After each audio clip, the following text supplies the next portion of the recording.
17 Oktober 2022 saya tiba di Malta, sebuah negara kepulauan di Laut Tengah antara Italia dan Afrika Utara.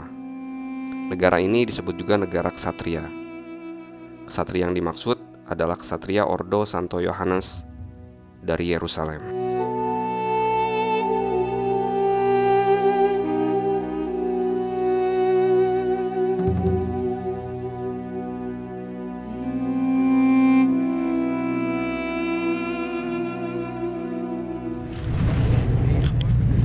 Negara ini terdiri dari 3 pulau utama, yaitu Malta, Gozo, dan Comino, serta beberapa pulau kecil lainnya.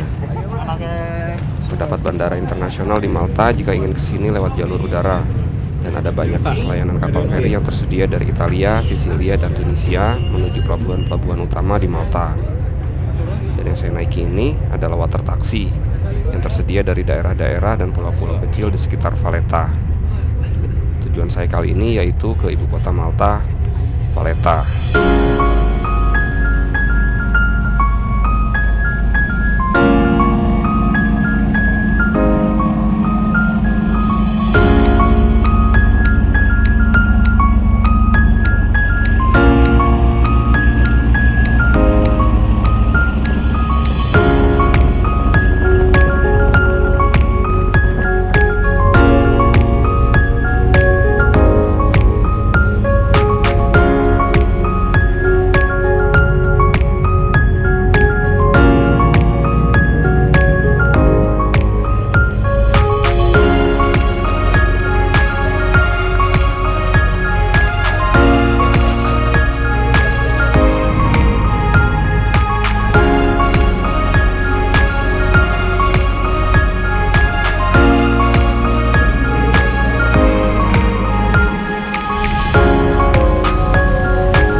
Langkah kaki dimulai dari tempat bersandar water taxi di Valletta Waterfront.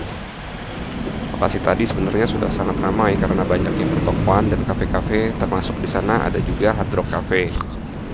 Tapi tujuan saya adalah ke downtown atau pusat kota Valletta yang lokasinya 60 meter lebih di atas. Untuk mencapai pusat kota sebenarnya tidak terlalu sulit karena banyaknya petunjuk arah. Hanya saja cuaca saat ini cukup panas. Dengan jalan mendaki dan berliku, seharusnya atau lain kali lebih baik saya pilih opsi satu lagi, yaitu menggunakan elevator di Taman Baraka. Ya sudahlah, sudah terlanjur. Perjalanan memakan waktu kurang lebih 20 menit. Dan disinilah sekarang kita di terminal bis Valletta. Downtown Valletta sendiri ada di balik tembok tinggi itu.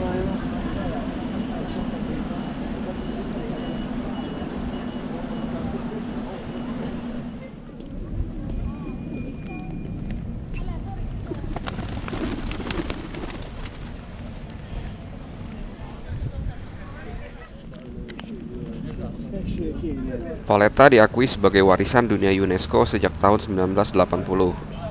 Valletta dianggap sebagai contoh yang sangat baik dari kota yang dibangun dalam era Renaissance dan memiliki banyak bangunan bersejarah yang masih bertahan hingga saat ini. Kota ini didirikan pada tahun 1566 oleh ksatria Ordo Malta Jean Parisot de la Valette sebagai benteng untuk melindungi pulau tersebut dari serangan musuh. Kota ini dikenal sebagai kota yang dibangun dalam waktu yang relatif singkat, yaitu dalam waktu hanya sekitar 15 tahun. Tidak hanya Valletta, tapi negara Malta secara keseluruhan dalam pembentukan dan perkembangannya hingga sekarang menjadi negara paling maju di kawasan Mediterania, diawali dan akan selalu berkaitan dengan ksatria Ordo Malta. Ordo Militer Berdaulat Malta ini awalnya adalah komunitas biarawan Katolik yang bertanggung jawab merawat jemaah yang sakit saat berziarah di Tanah Suci Yerusalem. Dan dalam perkembangannya, ordo ini menjadi ordo militer dengan nama Kesatria Ordo Santo Yohanes dari Yerusalem yang menjaga Tanah Suci dan para peziarah serta memberi perawatan kesehatan bagi para peziarah.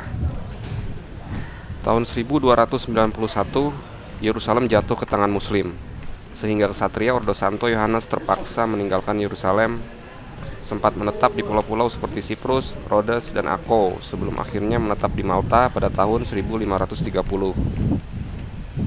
Di Malta, mereka kemudian dikenal sebagai Kesatria Ordo Malta dan berubah menjadi sebuah kekuatan militer yang tangguh dan berperan penting dalam mempertahankan Malta dari serangan Ottoman. Kesatria Ordo Malta juga memiliki kontribusi besar dalam sejarah Eropa, karena mereka berhasil menghentikan serangan Ottoman ke Eropa pada pertempuran Lepanto pada tahun 1571. Sampai saat ini, Ordo Militer Berdaulat Malta masih tetap ada dan memiliki status sebagai pengamat permanen di Perserikatan Bangsa-Bangsa, sehingga membuat mereka memiliki kedaulatan di bawah hukum internasional. Hanya saja fungsi ordo ini kini lebih berfokus pada pekerja medis, sosial, dan kemanusiaan.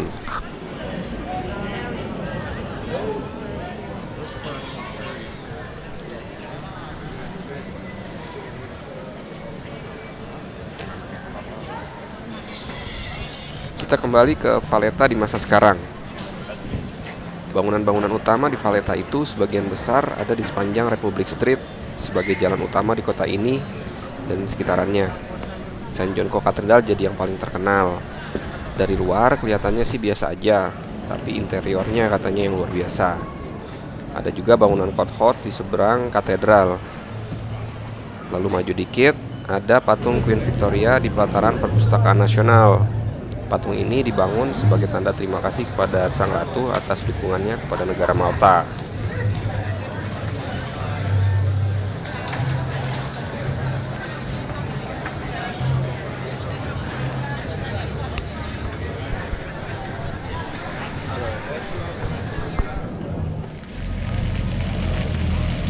Lalu kita maju lagi nggak jauh dari perpustakaan sampai kita di Istana Grandmaster. Ini dulu adalah kediaman Grandmasternya Kesatria Ordo, tapi sekarang jadi istana kepresidenan.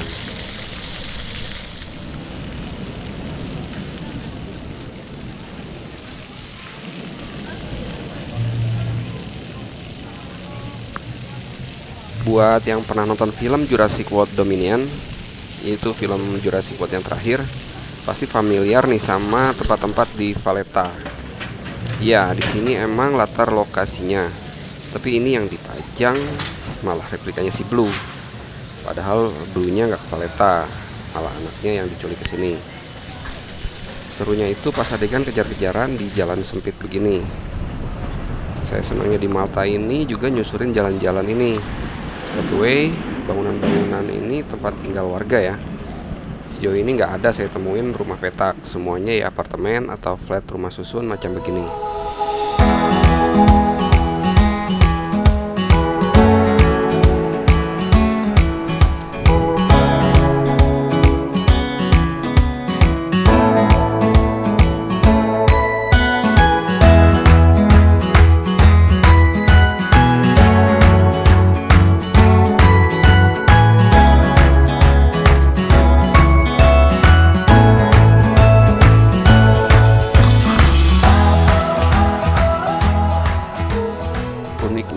Ada dua katedral di Valletta.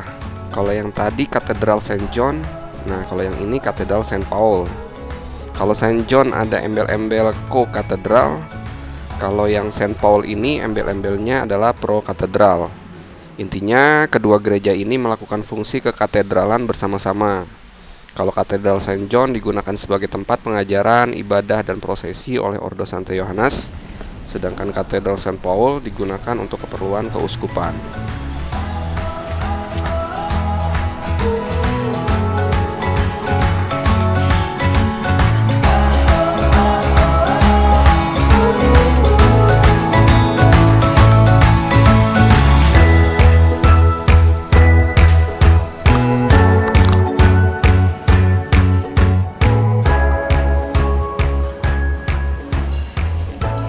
Basilika ini yang kubahnya besar sekali loh tadi terlihat dari jauh. Tapi kalau dideketin begini malah nggak kelihatan sama sekali. Tuh ya, cuman atapnya doang begitu. Emang ya, kadang sesuatu tuh lebih indah kalau kita lihatnya dari jauh aja.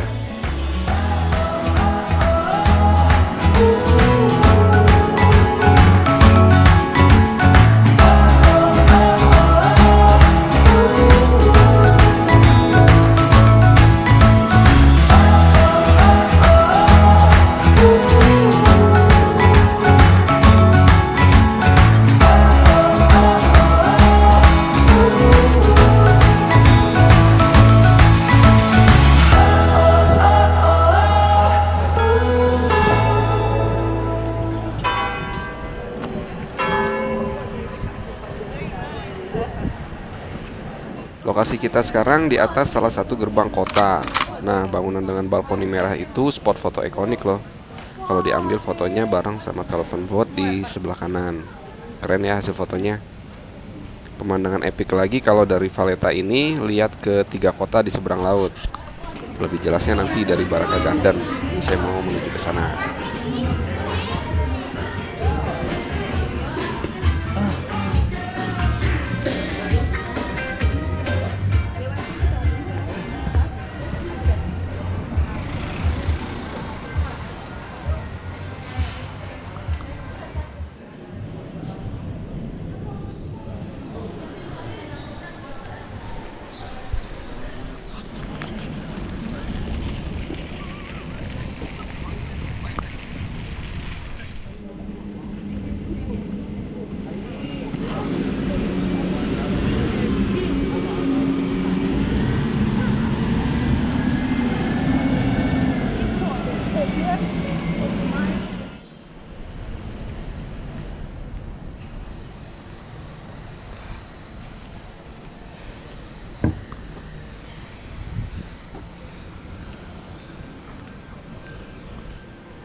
Nah, itu pintu masuk Baraka Garden.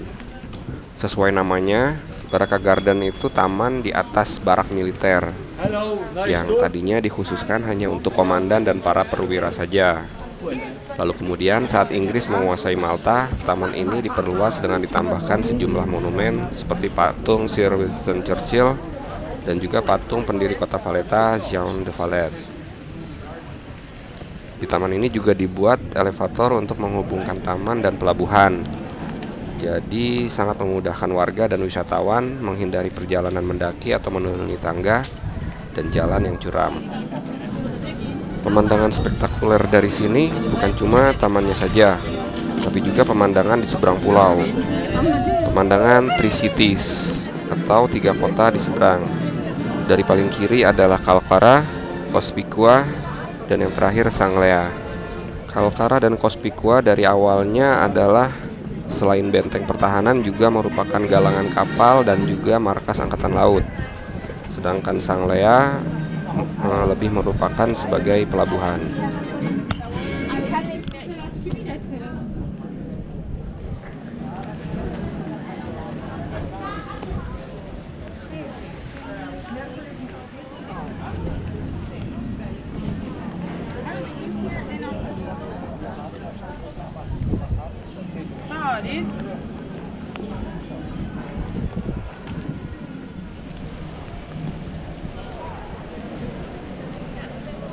Les bâtisses ici qui ont l'air plus vieilles.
Sekarang saya di taman yang lokasinya di atas gerbang utama.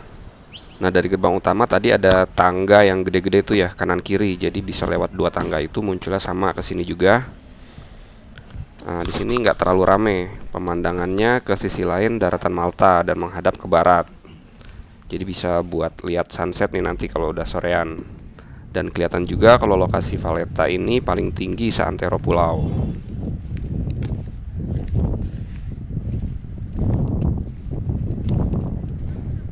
Oke, habis ini saya mau cari makan di counter street food di luar tembok di sekitar terminal. Kayaknya di sana harga lebih murahan. Juga sekalian mau lihat-lihat jurusan bis buat lain kali bikin bucket list kalau ke Malta lagi. Sekaligus saya pamit. Juga terima kasih untuk saat ini sudah hampir 400 subscriber. Dukungan kalian bikin saya semangat untuk melangkah lebih jauh.